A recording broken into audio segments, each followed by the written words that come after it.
Party with difference के नाम से जाने वाली बीजेपी में डिफरेंस इतने ज्यादा हो गए हैं कि अब ये साफ तौर पर दिखाई देने लगे हैं।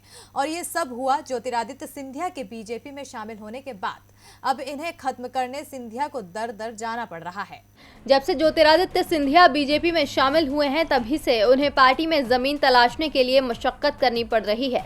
मध्य प्रदेश के मुख्यमंत्री शिवराज सिंह चौहान और बीजेपी प्रदेश अध्यक्ष के साथ साथ ग्वालियर चंबल के कई नेता सिंधिया के बीजेपी में आने से असहज हो गए हैं।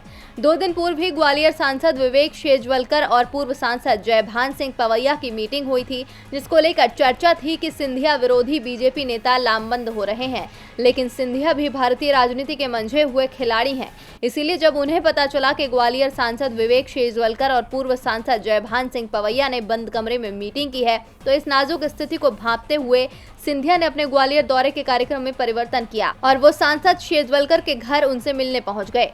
इसके साथ ही सिंधिया पूर्व राज्यपाल कप्तान सिंह सोलंकी के निवास पर भी उनसे मिलने पहुंचे।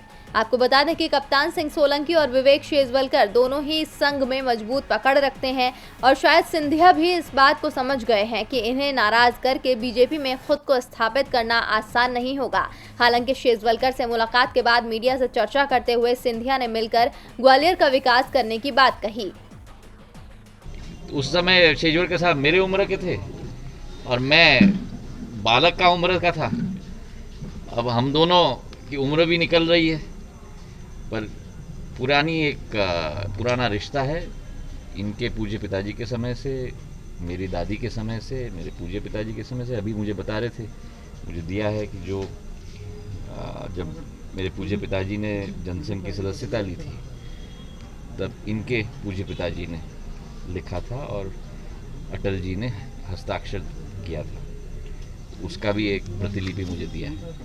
तो बहुत पुराना संबंध है हम लोग का। तो मुलाकातों का कोई राजनीति आंदोलन निकालना, तुम लोग तो कब सुधरोगे यार, कब सुधरोगे यार। हर चीज में आपको राजनीति दिखती है।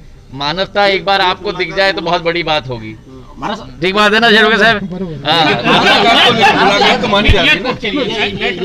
हम दोनों ने मिलके आह्वान किया है हरदीप पुरी जी से जल्द ग्वालियर में नया एयरपोर्ट, नया टर्मिनल बने। मेरी दादी के नाम पर वो रखा गया है। शेजवलकर साहब और हम दोनों मिलके उस पर कार्य कर रहे हैं। हमारा अनुमान है कि अगले 2 हफ्ते 3 हफ्ते में एक टीम भी वहाँ से आएगी शेजवलकर साहब के सर्वे के लिए। हाँ, सर्वे के लिए आएंगे। शेजवलकर साहब स्वयं वहाँ देखेंगे, मैं भी देखूंगा। हम दोनों मिलके डिज़ाइन साथ में देंगे। और मुंबई के लिए जो फ्लाइट भी, जो इनकी चेष्टा थी, मेरी चेष्टा थी, अगले 2-3 हफ्ते में वो फ्लाइट भी शुरू हो जाएगी, तो फिर ग्वालियर की कनेक्टिविटी पूर्ण हो जाएगी।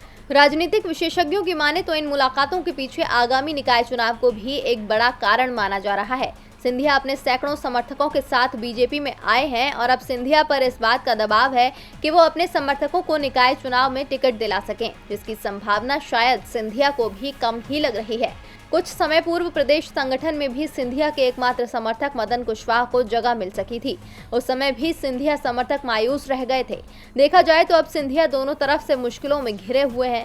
एक तरफ उनके सामने अपने विरुद्ध लामबंद हो रहे पुराने बीजेपी नेताओं को मनाने की चुनौती है, तो दूसरी तरफ अपने समर्थकों को आगामी निकाय चुनाव में टिकट दिलाने का दबाव है, क्योंकि अगर उन्हें टिकट नहीं मिला तो उनका सिंधिया पर विश्वास खत्म हो सकता है और कई समर्थक कांग्रेस में वापस भी जा सकते हैं।